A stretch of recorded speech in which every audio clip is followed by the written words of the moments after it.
आप सबको जय मसीह की। इस सुबह के समय हम एक वचन अध्ययन करेंगे जो लूका सुसमाचार के 22वें अध्याय के 32वें वचन से है।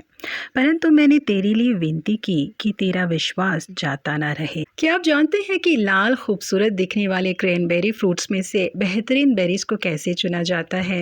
एक लकड़ी की सीढ़ी के ऊपर से इन बेरीज को नीचे की ओर गिराया जाता है और जो बेरी हर एक कदम में 8 से 10 इंच तक ऊपर उछलती है उन्हीं को बेहतरीन बेरीज के रूप में चुना जाता है। इस प्रकार से इन बेरियों को 11 बार ऊपर से नीचे गिराया जाता है। जो बेरी ऊपर की ओर नहीं उछलते, नीचे ही रहते हैं, उन्हें अच्छी बेरियों से अलग कर दिया जाता है क्योंकि उनका रस बेहतरीन नहीं रहेगा।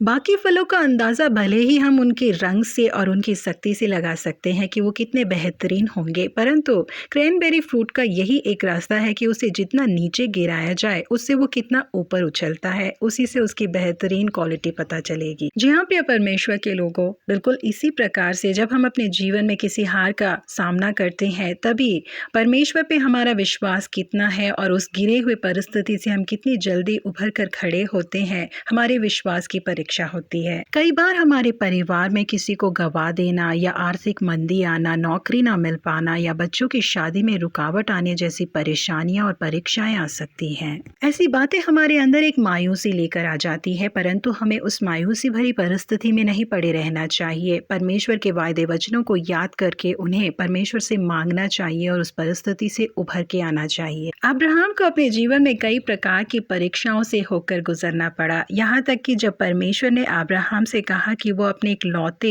और प्रिय पुत्र को बलि चढ़ाए तो अब्राहम बिल्कुल भी नहीं हिचकिचाए, क्योंकि ईसा के जन्म से पहले ही परमेश्वर ने अब्राहम से वाचा बांधी थी कि तेरे वंश को आकाश के तारे गणों और समुद्र के तीर के भालू के किनकों के समान अनगिनत करूंगा, और इस वचन पर उन्होंने दृढ़ विश्वास किया था। यही कारण था कि अब्राहम ने अपने सेवकों से कहा था कि गधे के पास यहीं खड़े रहो, यह लड़का और मैं वहां तक जाकर धन्यवाद करके फिर तुम्हारे पास लौट आएंगे। और इस बात को हमें से हर एक जानता है कि अब्राहम और इसहाक वापस नीचे लौट कर आए थे। जी हाँ प्रिय परमेश्वर के लोगों, हमारे जीवन में जब हम अंधकार से भरे हुए परिस्थिति से गुजरते हैं तो हमें परमेश्वर के वायदे वचनों को याद करना चाहिए, उन पर मनन करना चाहिए। क्या आज के दिन आप दिन और रात इस कारण रो रहे हैं कि आपके बेटे ने उद्धार नहीं पाया? आप परमेश्वर से ये वचन कहिए कि मैं और मेरा घराना परमेश्वर की सेवकाई करेंगे।